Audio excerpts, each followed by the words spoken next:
Mini Matters, a miniature painting podcast.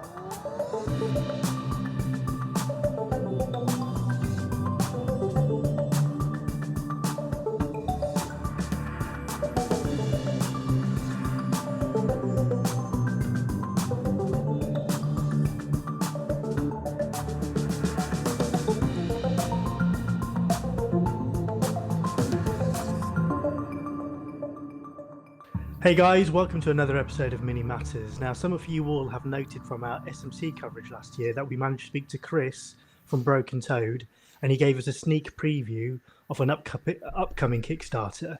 Now, Kris is a man of his word, and he's come back onto the show to discuss in more detail the Kickstarter, which has just gone live. Welcome to the show, Kris. Thanks for having me. Right. I think the first thing to do is can we start with how this Kickstarter came to be? It's a fairly big license. How did this come about, and how did the opportunity present itself to you? It's a huge license. With a lot of I don't know how to describe it. With a lot of door knocking and kind of persistence and annoyance on my end, I guess. I grew up in a video shop, so I grew up immersed myself in those worlds, and I was a big fan of people like Jim Henson, Ray Harryhausen, those sort of things. So I've always been a huge Jim Henson fan and a huge fan of Labyrinth and Dark Crystal.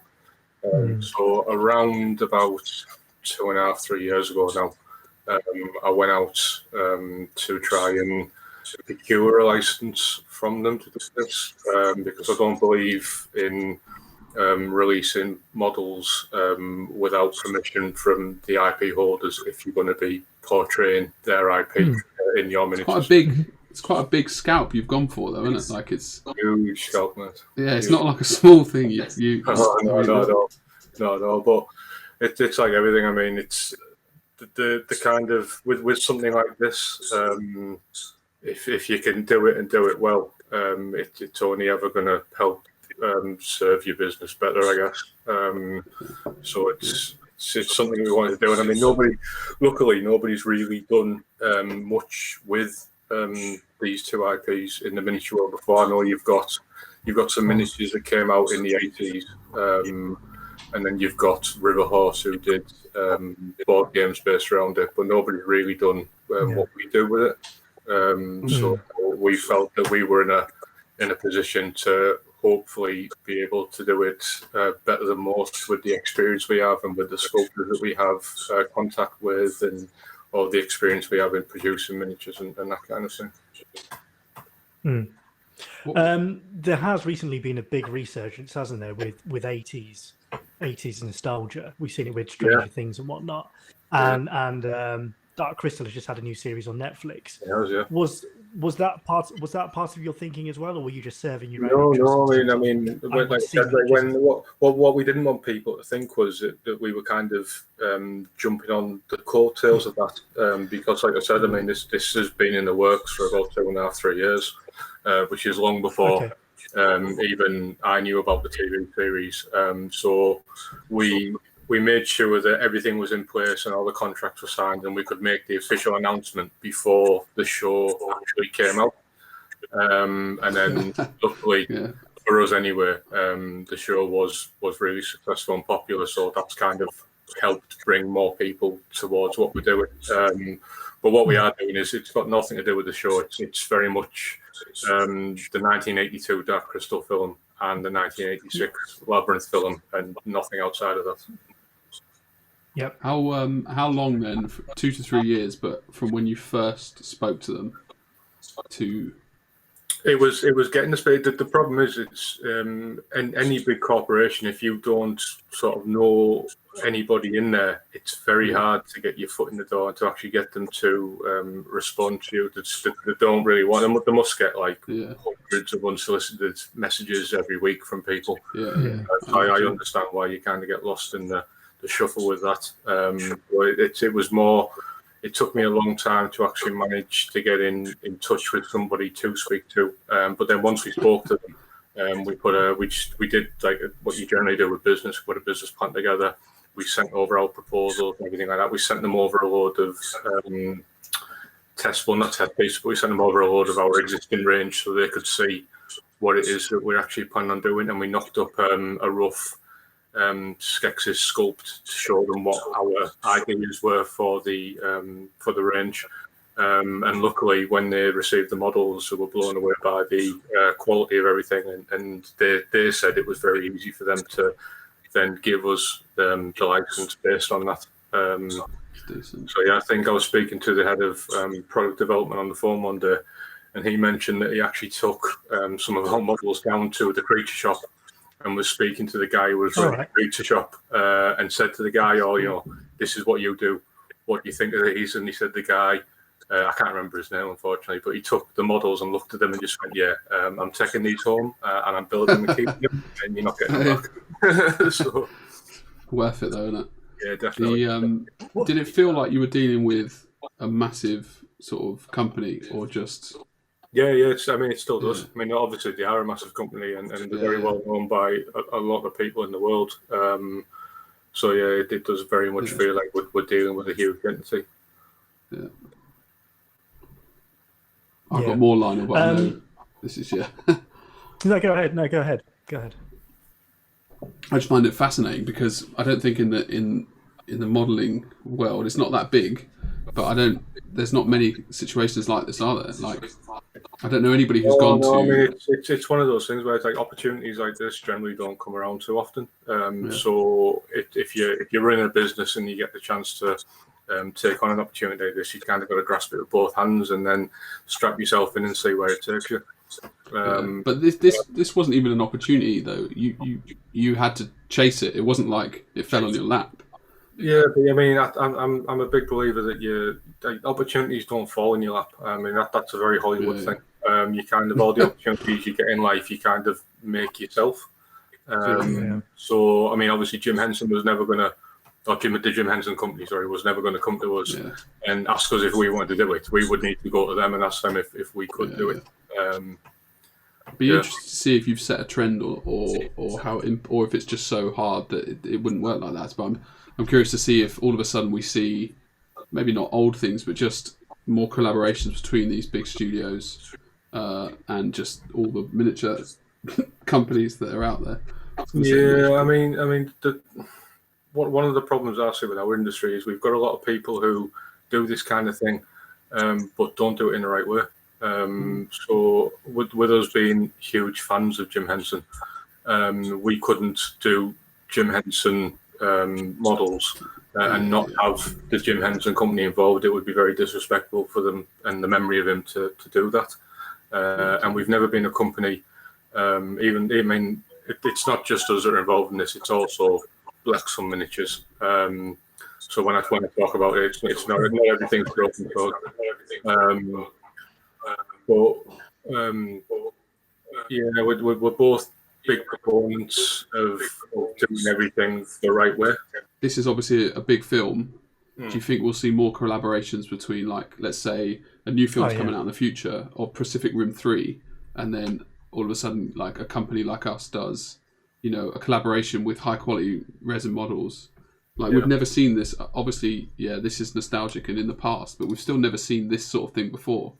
Yeah. I mean, we're kind of lucky that the films are both as old as they are, because I think you kind of find a lot of people in the industry see something recent, enjoy it, and feel that they want to bring models out from that show or film or whatever it is, and then by the time you've went through the whole process of concept, sculpts, manufacture, everything else to get to the point of releasing it, you're 6 to 12 months down the line of when that thing came out anyway. So with these films being as old as they are and being as classic and in people's minds as much as they are, we kind of didn't need to rush anything. We had enough time to be able to say to our sculptors and everyone else, just do the absolute best job you can. And obviously as well, it's when we're working with a a huge IP like this, it's never yourself that has the final approval. It's always the licensor. So everything we did at every stage had to be fully approved by the Jim Henson company. And then further from that, any sculpts that we do depicting Jennifer Connelly's character Sarah or David Bowie's character Jareth also has to go through those estates. Cool, but yeah, scary. it is really cool, but that in itself is a really, really long process because they obviously work to their own pace on that. What about art direction from them? Did any of them get involved at all and say? I mean, not really as in working with an art department. We have a back catalogue of character sheets that we were given access to, which was amazing. But that in itself, because the films are so old, wasn't as easy to work with as you would assume with newer things. So obviously, when people make things now, merchandising and licensing as a whole is quite forward because that's another money making opportunity for the companies. Yeah. Whereas when these were made back in the day, that kind of stuff wasn't really thought about as much. So we have a load of pictures and images and all that kind of thing, but they're all from the early 80s. So that's so cool. Yeah. So as much as we've got, we've got amazing shots of like front, side, back, up, down, all that kind of thing. But they're almost 40-year-old photos. So right. It's quite challenging to work with them. But I mean, I think what we ended up with from a lot of back and forth, we've done the absolute best we could do with the characters and with the designs and looks, and trying to keep them looking exactly like they looked in the actual films. Because we know that these kind of things have a huge fan base outside of our industry, just in general. And you'll know yourself that people who are hardcore fans of something need it to look exactly how it's meant to look. So we don't want to take any liberties on that or upset those people. We want to do the best job we can do. So in terms of once you've got those art concepts, you approach your sculptors. What sculptors have you approached and why? I know you've approached a mixture of traditional digital sculptors and also physical sculptors. Yeah. Well, I mean, me and Carlos over at Blacksun Miniatures have both got a lot of experience in doing this, and we've both got a lot of contacts with sculptors and painters, and we both got various different levels of that. So Carlos works a lot with Joaquin Palacios on his own range. So we knew that Joaquin was somebody we could work with, and he's also one of the absolute best sculptors in the industry at the minute. We were really lucky that Lucas Pina came to us because Lucas Pina doesn't sculpt for anybody else. So he actually came to us and said, "Look, I love the films. I really want to sculpt for you guys for this." And we were like, "Of course, why we're going to say no?" So Luca did some work. We've had a guy called James Kane, who's done quite a lot of work in the industry, but people might not necessarily know who he is. But he does a lot of big scale stuff out in Asia for big companies. I think the last thing he worked on before this was like a huge 1/4 scale interior bat cave for a company, and the things, it's like a city. It's absolutely massive. Is that traditional or 3D? What James did? Yeah. 3D. He's a 3D artist. Yeah. But the level of detail on it, mate, is just beyond. We knew we needed somebody who could handle likenesses really well for the human characters. So we approached Bruce Studio in Spain because he kind of specialises in likenesses, and for the work he's done on it, he's completely knocked it out of the park. And then there's a lad I work with who's quite new to the industry, called Alistair Reed, and he's done a lot of work for Broken Toad. So I wanted to bring him in, one, because he's an amazing sculptor, but putting him in a project like this, working under that IP and with these big name sculptors, is hopefully going to benefit him in the industry as well, and bring a lot more recognition to the lad, because he definitely deserves it. And I think the majority of sculpts in the project were actually sculpted by Alistair. But what was quite telling for it was a lot of people obviously know who people like Joachim are. And when they seen the sculpts initially and they knew Joachim was working with us, they assumed that Alistair's sculpts were actually Joachim's sculpt. Oh, wow. Yeah. Okay. It's good. It's good for him as well. Yeah, really good. Really Shows good. it's good. Yeah. Really good. But we like to work with people who are easy to work with, good at what they do, and just try and nurture them a bit and get them out there and make it better for them, hopefully, because we all kind of got a bit of help at the start. So it's nice to be able to give back to people and hopefully help them platform into it as well. Yeah. Now, the other thing I've noticed as well on social media is I've seen a few of these sculpts making it into the hands of what we would call some prolific painters. Have you got any guys lined up to do box art, or are they just samples that have gone out? I've seen Big Child, I've seen Roman. What are the plans to do with them, if any? It's kind of a bit of both. I mean, Carlos over at Blacksun has worked quite a lot with Big Child, and Big Child have done a lot of his box art in the past, and Big Child have obviously been involved with quite a lot of big Kickstarter campaigns themselves, so they've done their own Kickstarters. They've worked with companies like Co-Mini or Not and things on their Kickstarters, so they've got a lot of experience doing this where we don't. This is only my second Kickstarter, and it's completely different to our first one. And Carlos has never done a Kickstarter before, so we're both still quite new to the Kickstarter process. So to have somebody like Big Child who understand the process is obviously really beneficial to us, aside from them being really talented at what they actually do painting-wise. So Big Child are kind of the official company that are doing the box arts. But obviously, over the years of doing this, we've built up a lot of friends in the industry. So Roman's a really good friend of mine, and he's also sponsored by Broken Toad. So he agreed to take a sculpt on for us. We've got Fabrizio Russo, or Rusto as he goes in the industry. And again, he's sponsored by Broken Toad, so he agreed to take someone on. Carlos has worked with Arnu Lazaro, I think it's called, in the past. So, and I mean, Arnu's probably one of the best painters in the world at the minute. Arnu agreed to take a couple on for us as well. We just because we want to do this project as much justice as we can physically do it, we wanted to have the best people possible involved in it. So that's kind of who we've gone after. And there's so many damn models as well, aren't there?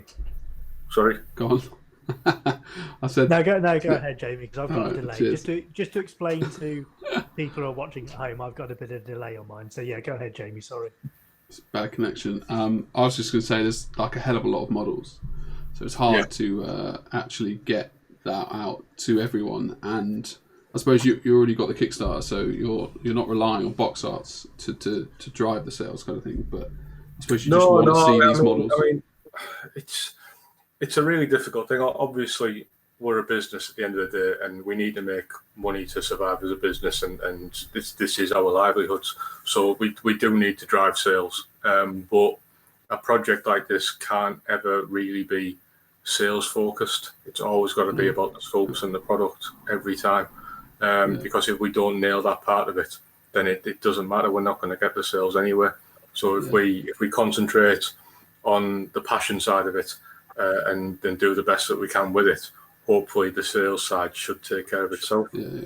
That's kind of what I was like trying to get to, was at least in my mind, the product, because it's so true to the original, it should sell itself as much as it could do. And for me, I'd get the box arts just because I want to see these models at the best they can be painted, just as a almost like a hobby thing. That was the reason. I mean, me and Carlos have both kind of taken a different approach to box arts through the life of our businesses.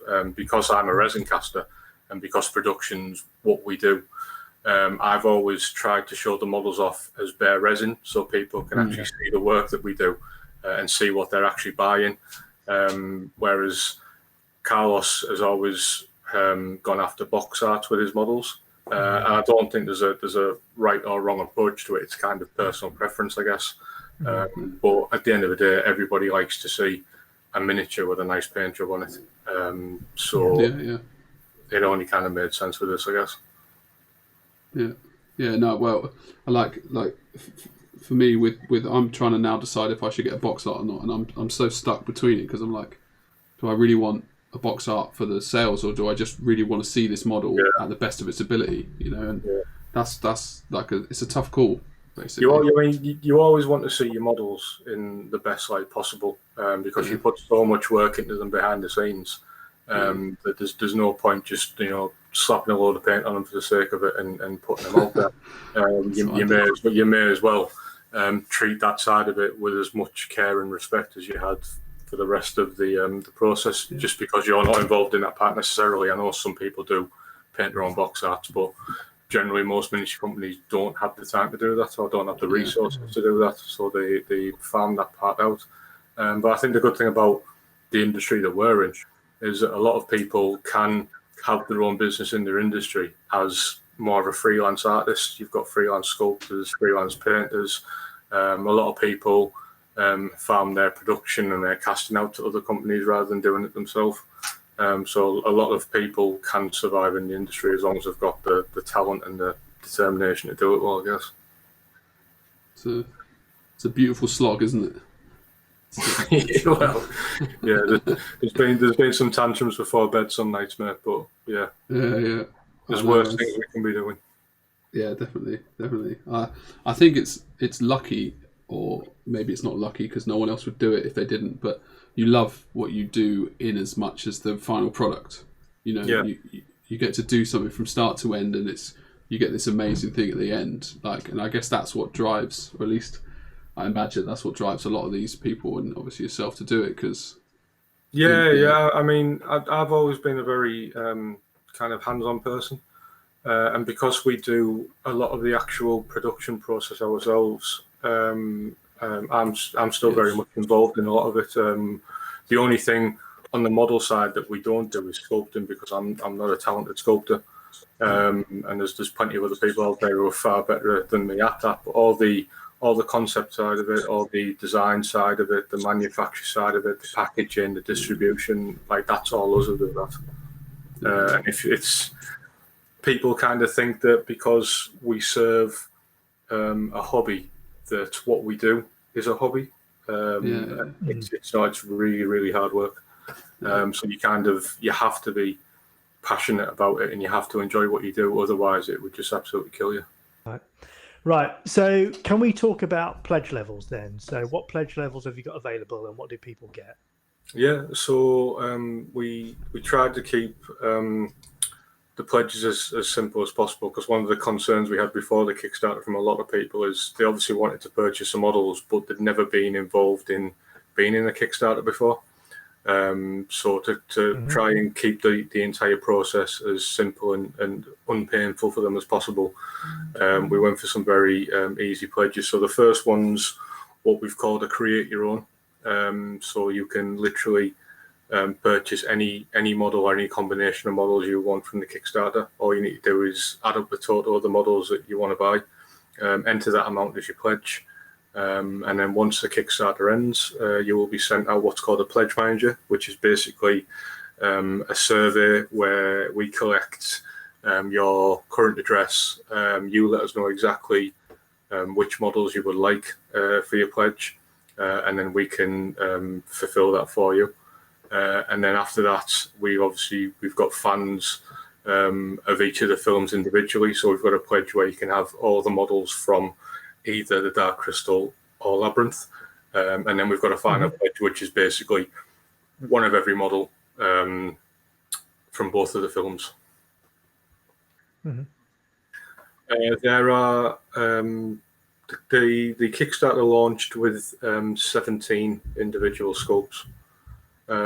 So our initial plan was to have 4 busts and 4 full figures from each of the films, because our license covers 110 scale busts and 1/24 scale or 75mm figures. And obviously in the films, there's quite a lot of important or memorable characters, so we didn't want to launch and miss out any of those important characters. So we try to spread it as much as we can between those two mediums. So I think you've got one more model in the Dark Crystal than you have in the Labyrinth ones, simply because we have two kind of dual offerings that can be broken down. But then again, Labyrinth kind of makes up for that, because you've got two really big models. You've got Ludo's head, which it's like a hand grenade. It's absolutely massive.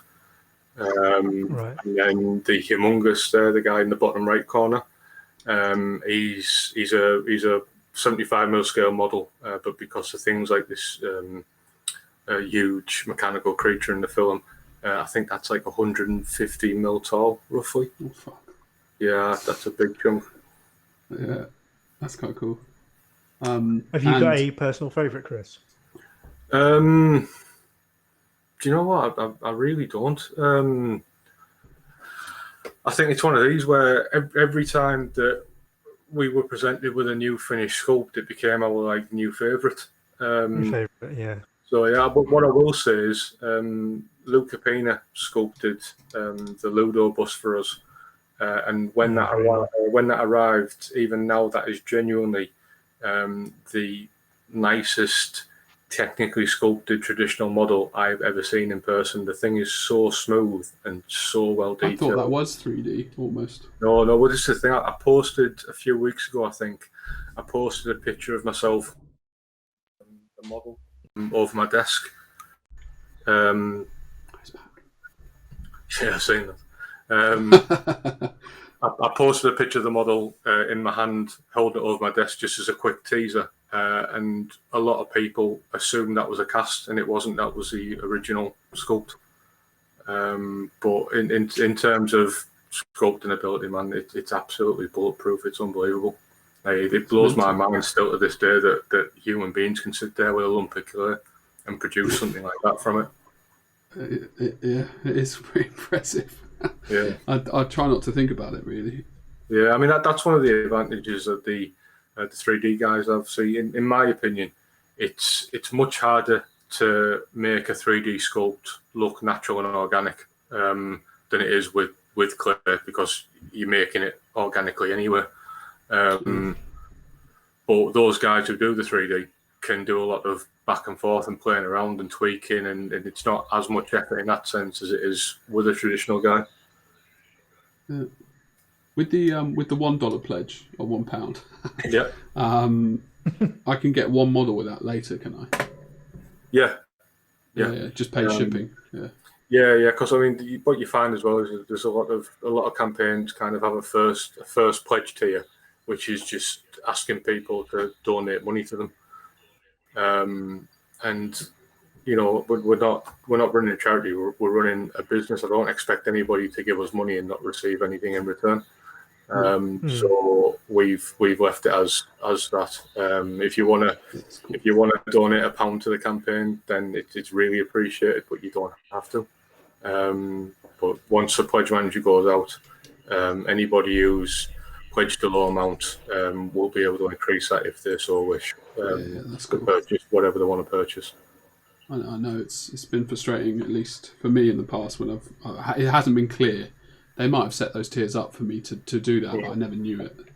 Like, because you wanted just a couple of models. Yeah, I mean, we still get questions from people every day asking us how it works and stuff like that. Yeah. So what we've tried to do is we've tried to explain it in as many places as possible, as simply as possible in the campaign. So in the FAQs, it covers it. In the comments, we've covered it with people's questions, and in the actual campaign page itself, in a few different places, it should tell you how to actually go about the purchasing process through Kickstarter. Yeah, I'm also curious to see, how did the Blacksun miniatures collaboration come about then? Well, me and Carlos have been working together for a few years now, and we both work really well together, and really we should be chalk and cheese because I'm from the northeast, as I'm sure you can understand from my accent, and Carlos is from Essex, so naturally we're like oil and water. We're not creatures that you generally find together. But we've got a really, really good working relationship. And obviously, Carlos has got his contacts on his side and his sculptors, and I'm the same. I've got my contacts and my sculptors and stuff on my side. So to be able to do the project justice, we felt that combining our efforts and putting both of our expertise into it would benefit it a lot more than going alone. Yeah, it makes sense. Yeah. I think it would be very different if it was creating your own IP, because you've got two very different opinions from people. You kind of clash heads a lot doing that. But because the IP is already there and set, we both know what we're in for, and when we work together, we may not agree on everything, but we both do agree that it's always about what is best for the sculpt and for the miniature at the end of the day, and we always push to try and get the best possible product we can. Yeah, well, I think you've done well. I like these lads, the tall guys. Yeah, the Landstriders. They're huge as well. They're about 160 mil tall. Yeah, they're meant in real life. They're meant to be 10 foot. So we had to produce 10 foot at 1/24 scale. Yeah. But again, I mean, they're all hand sculpted by Joaquin. Yeah, I could tell. Although that said, I thought I could tell that this was 3D, and he wasn't. So there you go. Reality's warped. In terms of delivery dates, what stage are you looking to complete? What we've done is obviously, because at the time of filming this, we're all living in a pandemic in kind of quarantine, and we've had a knock-on effect from our suppliers. So obviously the people we buy our silicons and resins from, and our packaging and all that kind of stuff. And a lot of people just aren't working at the minute. So what we've done is we've left a deliberately long delivery time to hopefully give ourselves a cushion for these people to come back into work and be able to supply us with the supplies that we need to be able to do this. But we hope to be able to fulfill it much quicker than that as soon as our supply chain opens again. So at the time of filming this, we just started May, so we've left this till an estimated date of October to kind of cover that. But hopefully this thing will kind of blow over soon, and everyone will get back to normal again, and we'll be able to get back to the production side of it. Sure. I think we're probably going to round out the front show now, but before we do, because obviously there's a bit of a delay, this is going to be edited and put out on Saturday. Can you just confirm when the closing date is for the Kickstarter for people who are thinking about putting pledges in? Well, it's running for 30 days in total. We started on the 24th of last week, Friday the 24th of April we started. So the 22nd of May, the 24th of May. Says it Sunday, actually, 24th of May, Sunday, 4 p.m. Yeah, because basically when you set up a Kickstarter, you tell them how long you want your campaign to run for. So if it's a week, it'll finish the exact same time and date as it was that you started. Brilliant. So if you guys are interested in anything you've seen, jump on. You're probably going to have about a week or a week and a half from this show going out to jump onto the Kickstarter and put a pledge in. Obviously, links to the Kickstarter are both on Broken Toad pages and Blacksun miniature pages, I presume, aren't they, Kris? Yes. Yep. And we'll put links in on our post as well. So follow the links and go and give the guys some support and get yourself some great miniatures in the process. Yeah. Hopefully. And it's been a pleasure having you. Yeah, thanks for having me on. Thanks, Kris. Yeah. Right. Yeah, thanks. Until next time, guys. See you later. Let's curse this delay.